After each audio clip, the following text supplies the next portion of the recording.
Alison Arngrim from Little House on the Prairie. Her story's a little different. She was actually molested at home by her older brother, and she would go to work to escape.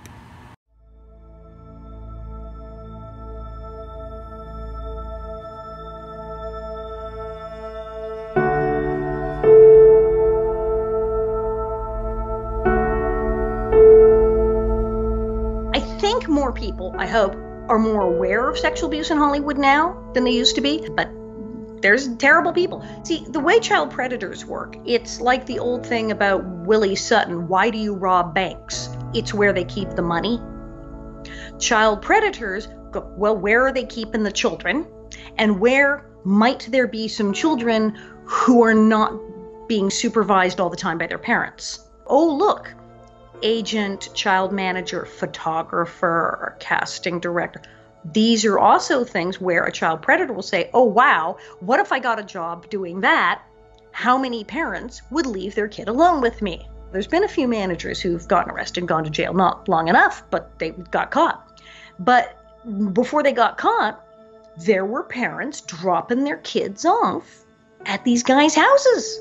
Did it occur to you that maybe it's odd for a 40-year-old guy to want that many 11-year-olds in his pool without their parents all day? With show business, it's very weird. People will get starstruck. And if their next door neighbor said, hi, you hardly know me, but I would like to have your children come over and stay in my house and not have you there, you would say no. You would say that's weird. But someone very rich, someone very famous, someone who's an agent or a manager or a star comes up and tells you this, people say, well, all right, let me pack a bag. I didn't tell anyone what was happening to me until I was an adult.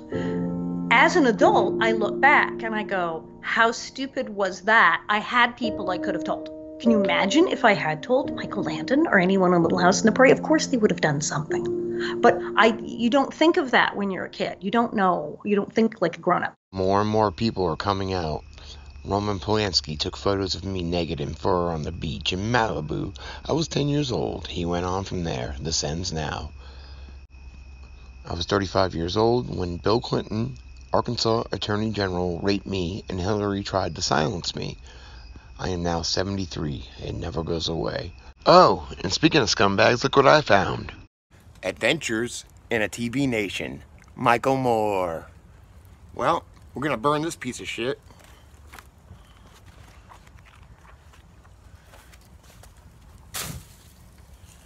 You guys remember when they made that Law and Order episode, like making fun of Pizzagate? Okay, we can pass that along to the other detectives. In the meantime, why don't you show us around? And... You gotta go! Where are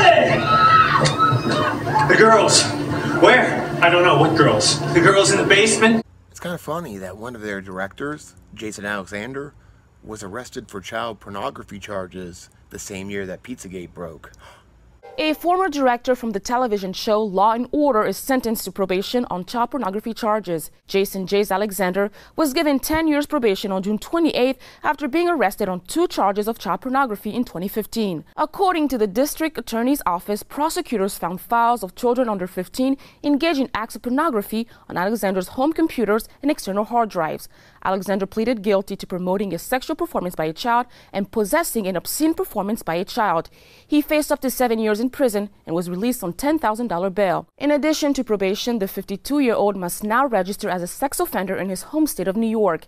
Alexander has directed episodes of the popular crime show Law and Order since the mid-1990s. He has also worked on shows such as Rescue Me and The Blacklist. When you're going through something like this, when I was going through it, and my friends have gone through this kind of thing, who've been molested, who've been abused, you think you're the only person in the situation, that the circumstances and how it happens are so completely impossible and unbelievable that you must be the only one in the world. Mm-hmm. And what I've found in talking to so many other women who've lived through this is that this dynamic of family members being oblivious, of not wanting to think that this special person could possibly do wrong, not want to believe it was before their eyes, is so common. This is what happens. People are in denial. They do not want to believe what they're seeing in front of their eyes, and that's how people get sexually abused. And because they don't want to believe it, they almost encourage it. Exactly. Yeah. And it goes on, because the refusal to believe it, to want to accept that it's happening, and the fear of admitting that it's happening and realizing you'd have to do something about it, is so locked into people's minds. It's enabling. True story.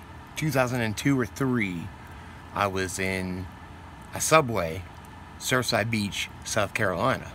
It's just south of Myrtle Beach. And there was a dude in front of me, and he ordered something, like a chicken something or whatever. And I ordered a 6-inch vegetarian, because at the time I was a vegetarian. And the guy turns at me, he's like, "That sounds good, I think I'll get that." And he had the lady change his order out, and he just like kind of stared at me. I was like, all right, cool, whatever. And then I got home, and I saw the motherfucker on TV. It was Jared. The face of Subway has gone from being famous for pitching sandwiches to being infamous for something much more sinister. Jared Fogle pleading guilty to child pornography charges and other shocking sex crimes. Prosecutors say between New York and his native Indiana, he paid to have sex with more than a dozen victims that he knew were kids. 4 New Corner's Sharice Pham has more on the Subway star's fall from grace. I'm Jared, the Subway guy, and this is my story. Jared Fogle is about to be known for a very different story. This morning, the former face of Subway pleaded guilty to possessing child pornography, including images of children as young as 6 and engaging in sexual acts with minors as young as 16. Fogle faces between 5 and 13 years in prison and will have to adhere to a pornography ban and sexual disorders treatment. Russell Taylor, a friend of Fogle's and the executive director of the foundation, was arrested in April on federal child pornography charges. According to prosecutors, he secretly recorded minors while they were changing or bathing, sharing some of the material with Fogle. Jared Fogle expects to go to prison. He will do his time. Fogle will be paying out $1.4 million to a total of 14 victims. His wife said in a statement today, "I am extremely shocked and disappointed. I am in the process of seeking a dissolution of the marriage." As part of his plea deal, Fogle, a father of 2, will have no unsupervised visits with minors. I explained, I understand how people in these situations can develop multiple personalities. I sometimes wish I had. I learned a whole bunch of stuff nobody, particularly not a child, should learn. I learned how to pretend that hours, days, entire weeks had simply never taken place. I learned how not to cry, how not to show pain, and what to do to guarantee myself a few hours of peace. I learned how to pretend to be happy when I wasn't. I learned to play dead. I learned how to lie. I've always been fascinated by what people are willing to do to survive physically and mentally, how the human mind will warp, bend, twist, and adapt itself to even the most unbelievable situations if it thinks there's a chance of survival.